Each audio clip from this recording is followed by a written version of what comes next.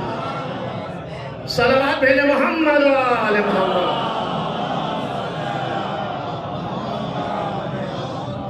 تو نماز کا یہ اثر ہے. ہر عبادت میں اللہ نے اثر رکھا. اب آپ ذرا تجزیہ کریں یہ اندازہ چل رہی ہے مجلس عبادت ہے یا رسم. اگر رسم ہے تو پھر کوئی فائدہ نہیں ہے, اثر ہی نہیں ہوگا. 60 سال کے 70 سال کے 80 سال کے ہو گئے, ہر سال محرم آیا اور چلا گیا, نہ کردار میں تبدیلی آئی نہ سماج میں انقلاب برپا. چونکہ رسم سمجھا, اتنی مجلسیں کرنی, اتنی کثرت سے جلوس کیے, اتنی کثرت سے سوس خانی کی, مرثیہ خانی کی, نوحہ خانی کی, مجلس میں بیٹھے چھپے داریاں کی, لیکن جہاں تھے وہیں رہے, کوئی تبدیلی نہیں.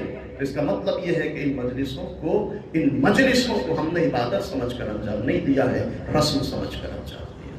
لیکن اگر یہ مجلس عبادت ہے تو ان کا اثر ہونا چاہیے. اب ان مجلسوں کا اثر کیا ہے, توجہ چاہتا ہوں.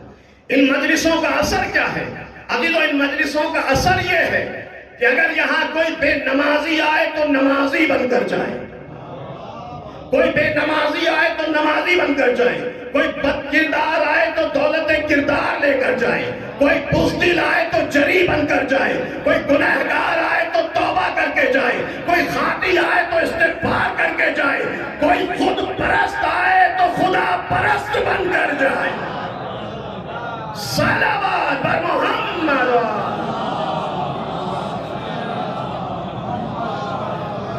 بلند آواز میں درود بھیجیں امت محمد و آل محمد. یہ مجلسوں کا اثر ہے, یہ عزاداری کا اثر ہے, یہ فرش عذاب بزم غم کا اثر ہے. آئیں تجزیہ کریں مجلسوں میں آنے کے بعد, اشرا کرنے کے بعد, اتنی کثرت سے فرش عذاب بچھانے کے بعد, شرکت کرنے کے بعد, یہ اثر ہمارے کردار پر مرتب ہوا یا نہیں. اگر مرتب نہیں ہوا تو تجزیہ کرنے کی ضرورت ہے کہ مجلسوں کو واقعی عبادت سمجھا ہے یا رسم سمجھا ہے. اچھا یہ بھی یاد رکھیے گا, اثر عمل کے بعد ظاہر ہوتا ہے. عمل کا اثر عمل کے بعد ظاہر ہوتا ہے. نماز پڑھی مسجد سے نکلے اب پتہ چلے گا کہ برائیوں سے بچ رہے یا نہیں بچ رہے. عزاداری کا اثر کب ظاہر ہوتا ہے, کیسے پتہ چلے کہ ہم نے ان مجلسوں کو عبادت سمجھ کر منایا یا رسم سمجھ کر منایا؟ کب پتہ چلے گا؟ جب 9 ربیع الاول کا سورج نمودار ہو. اگر قدم گناہ کی طرف پڑ جائیں تو اس کا مطلب یہ ہے کہ رسم منائی تھی, عبادت انجام نہیں دی تھی. لیکن اگر قدم گناہوں سے رک جائیں تو اس کا مطلب یہ ہے کہ حسین کے غم کو عبادت سمجھ کر انجام دیا. ایک صلوات بھیجیں محمد و آل محمد. میرے عزیزو, یہ مجلس سے رسم نہیں ہے, یہ عبادت ہے. ان کو عبادت سے نہ ٹکراؤ, نماز سے نہ ٹکراؤ. جو نماز ہے وہی حسین ہے, جو حسین ہے وہی نماز ہے. ان کے اندر اثر ہونا چاہیے, مجلسوں کا اثر ہونا چاہیے, جیسے ہر عبادت میں اثر ہے. جیسے اب یہ بات واضح ہے کہ جو نماز وہی حسین, جو حسین وہی نماز.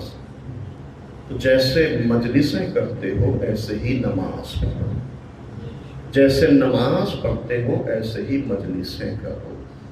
جتنی تعداد میں امام باڑوں میں آتے ہو اتنی ہی تعداد میں مسجد میں جایا کرو. جتنی تعداد میں مسجدوں میں جاتے ہو اتنی ہی تعداد میں امام باڑوں میں آیا کرو, ورنہ منافقت حسین کو پسند نہیں ہے. ایک صلوات بھیجیں محمد و آل محمد.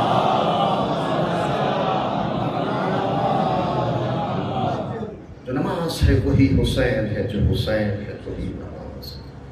تو جیسے مسجد میں ایسے ہی امام باڑے میں, جیسے امام باڑے میں ایسے ہی مسجد میں. کوئی فرق نہیں ہو, تعداد اتنی ہی ہونی چاہیے, جذبہ ویسا ہی ہونا چاہیے.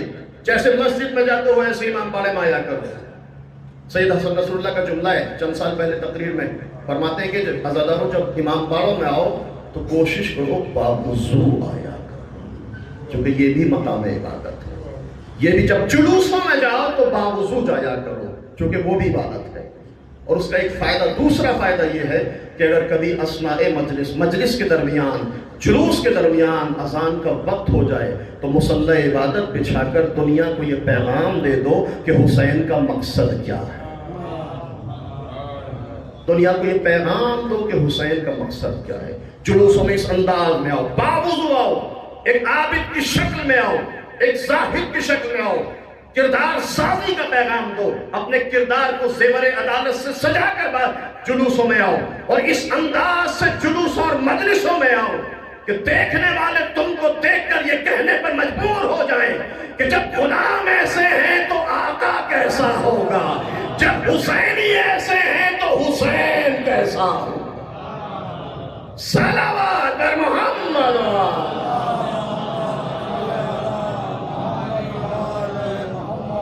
خبردار یہ اختلاف نہ ہو کہ نماز افضل ہے یا مجلس افضل ہے، مجلس افضل ہے یا نماز افضل ہے. جیسے نماز ایسے ہی مجلس، جیسے مجلس ایسے ہی نماز. اس لیے کہ آخری جملہ کہہ رہا ہوں، اس لیے کہ اگر نماز پڑھی مجلس نہ کی تو شاید خدا ان نمازوں کو قبول نہ کرے.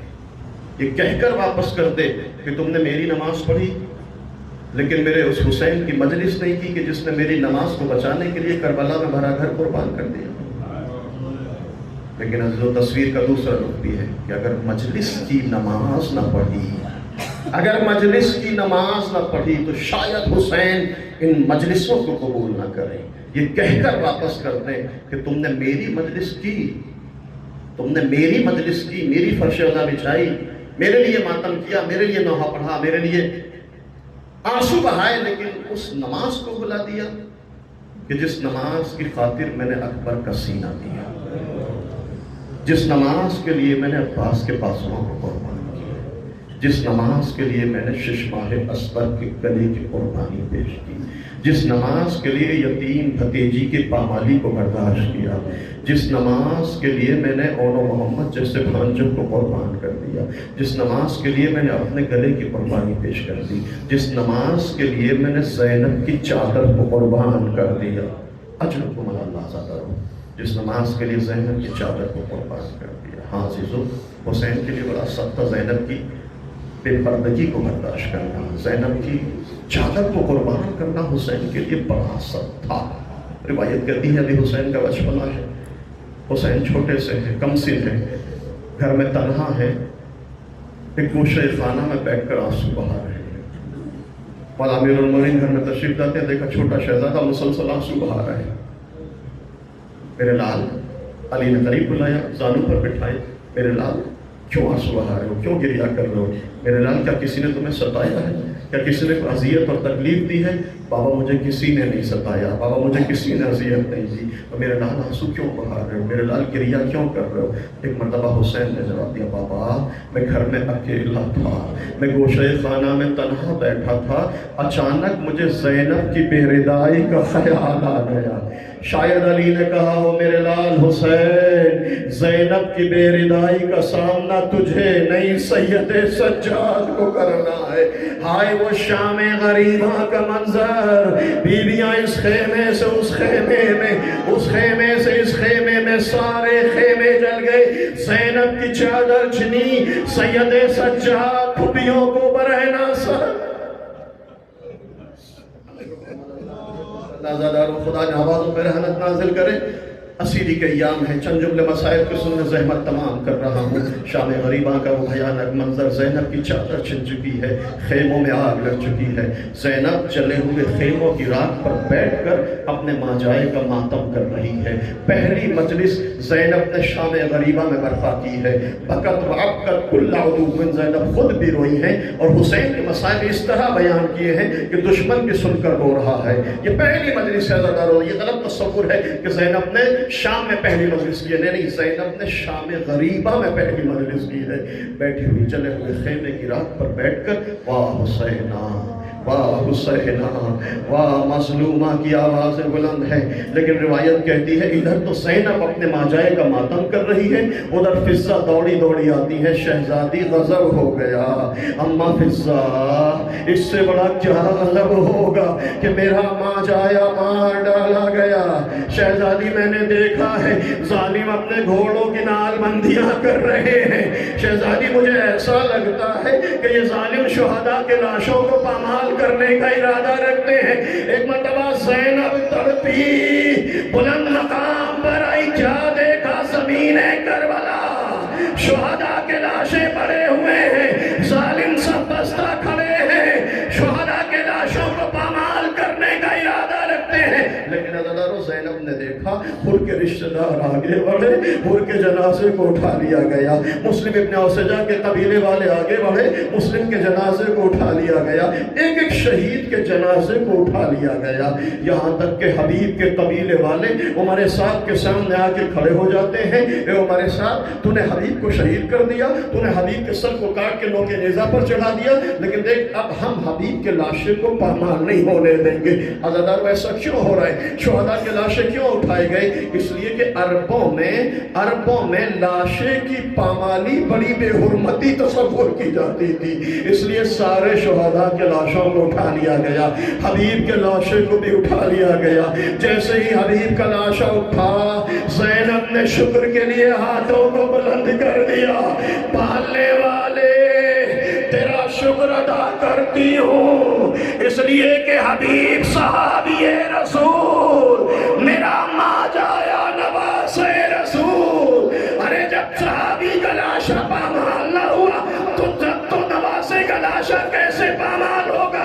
عزیزانو مقتل کہتا ہے ابھی زینب کا شکر ختم نہ ہوا تھا کہ زینب کی نگاہوں نے دیکھا ادھر کے گھوڑے ادھر کے گھوڑے ادھر، حسین غریب فاطمہ کا لال، سمیہ سپا لاشا پامال ہو گیا۔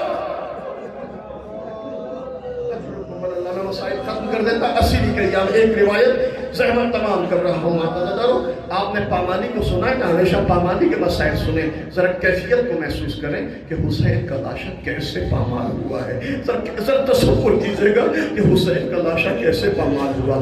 جب لٹا ہوا قافلہ دربار ابن زیاد میں پہنچا، ابن زیاد نے حکم دیا کہ اس لشکر کے سردار کو بلایا جائے جس لشکر نے حسین کے جسم پہ گھوڑے دوڑائے۔ اجرکم اللہ، ذرا تصور کیجئے گا، کیفیت محسوس کیجئے گا کہ حسین کے لاشے کو کیسے پامال کیا گیا ہے۔ حکم ہوا کہ اس لشکر کے سردار کو بلاؤ جس لشکر نے حسین کے لاشے کو پامال کیا۔ اسید ابن مالک ملعون کو بلایا گیا، یہ وہ ملعون ہے جس نے اپنے لشکر کے ساتھ حسین کے لاشے کو پامال کیا۔ اسید ابن مالک آتا ہے، ابن زیاد کہتا ہے اے اسید ابن مالک میں نے سنا ہے کہ تو نے اپنے لشکر کے ساتھ حسین کے جسم پر گھوڑے دوڑائے۔ ہاں امیر، میں نے حسین کے لاشے کو پامال کیا۔ ابن زیاد کہتا ہے اے اسید ابن مالک دیکھ، وہ حسین کی بہن زینب رسن بستہ کھڑی ہے، تو زینب کے سامنے بیان کر کہ تو نے حسین کے لاشے پر کیسے گھوڑے دوڑائے، تو بہن کے سامنے بتا کہ تو نے بھائی کے جنازے کو کیسے پامال کیا۔ اجرکم اللہ، اجرکم اللہ۔ عزیزانو ایک مرتبہ زینب نے پامال ہوتے ہوئے دیکھا، اب پامالی کی کیفیت زینب سن رہی ہے، زینب کے جذبات کو لہو لہان کیا جا رہا ہے، زینب کے احساسات کو زخمی کیا جا رہا ہے۔ خدا کسی بہن کو یہ منظر نہ دکھائے جو زینب کو دیکھنا پڑا۔ میری مائیں بہنیں بھی مجلس سن رہی ہیں، ذرا تصور کر لیں، خدا کسی بہن پہ بہت نہ ڈالے جو زینب پر وقت آیا ہے۔ ابن زیاد کہتا بتا زینب کے سامنے، اسید ابن مالک بتا زینب کے سامنے بیان کر کہ تو نے حسین کے لاشے کو کیسے پامال کیا۔ یہ ملعون کہتا ہے امیر تو انعام کا وعدہ کر، پھر بتاؤں گا، پھر بہن کے سامنے بتاؤں گا میں نے بھائی کے لاشے کو کیسے پامال کیا۔ ابن زیاد کہتا میں تیرے گھوڑے کی ٹانگوں کو سونے اور چاندی کے سکے سے بھر دوں گا، بس تو بتا زینب کے سامنے بیان کر کہ تو نے حسین کے لاشے کو کیسے پامال کیا۔ ذرا کیفیت کو محسوس کر لے۔ ایک مرتبہ اسید ابن مالک ملعون کہتا ہے کہ نحنو رزقنا الصدر بعد الظہر وبکل یعقوب شدید الاس۔ اے امیر، ہم نے حسین کے جسم پر گھوڑے دوڑائے، ہم نے حسین کے سینے کو کچلا، ہم نے حسین کی پشت کو مسلا۔ اے امیر، ہم نے حسین کے جسم کو اس طرح کچلا جیسے چکی کے دو پاٹوں کے درمیان دانے گندم کو پیس دیا جاتا ہے۔ یہی تو وجہ زینب نے مدینہ